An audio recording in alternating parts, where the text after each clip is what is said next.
అదే నా ఫ్యామిలీని తీసుకొనొచ్చి ఎవరు మాట్లాడితే వాళ్ళు 5,000 ఇస్తది ఇది అని చెప్పి చెప్పారు. ఇయన్నీ ఫేక్ అసలు నా ఫ్యామిలీ ఎందుకు కాకపోతే నాకు చాలా బాధ ఏందంటే పాపం ఇంట్లో ఉన్న ఫ్యామిలీ అంటే కుటుంబాన్ని బయటికి తీసుకురావడం అనేది, నా భార్యని బయటికి తీసుకురావడం అనేది చాలా తప్పది. అసలు దానికి సంబంధమే లేదు. తను ఒక యూనియన్ మెంబరు, కొరియోగ్రాఫర్‌గా కార్డ్ ఉంది తనకి, ఇంట్లోనే ఉంటది, పిల్లల్ని చూసుకుంటది. అసలు దీనికి సంబంధించిందే కాదు. అలాంటిది ఆమెను తీసుకొనొచ్చి ఇబ్బంది పెట్టడం అనేది నాకు మీడియాలో తన పేరు తీసుకురావడం అనేది చాలా తప్పు. సరే అతను ఏదైతే వీడియోలో పెట్టాడో అయన్నీ నిజాలైతే యూనియన్ ఏం నిర్ణయం తీసుకుంటుందో నేను రెడీగా ఉన్నా. రెడీ. ఓకే.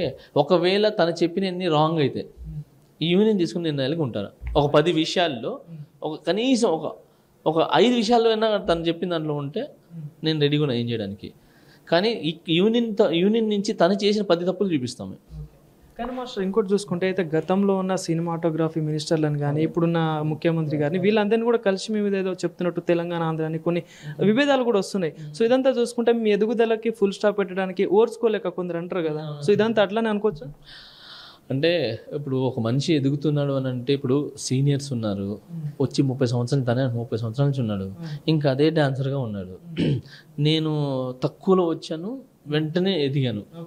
ఓకే. సో ఆ ఎదుగుదల మరి చూడలేకపోయినారా చూసారా నాకు తెలియదు. బట్ నేను ఆరోపణ కూడా నేనైను. ఓకే. నేను ఏమంటానంటే నా ఎదుగుదల నా ఇది ఏదైతే ఉందో అది నాకు మీరందరూ ఇచ్చిన దీవెనలు.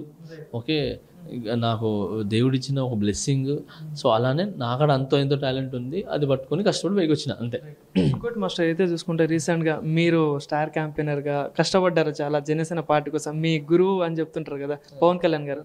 పవన్ కళ్యాణ్ అనే నేను కొన్నిదేళ్ళ పవన్ కళ్యాణ్ నేను అది కల కాస్త నిజం అయిపోయింది. సో ఏం చెప్పదలుచుకున్నారు మీరు?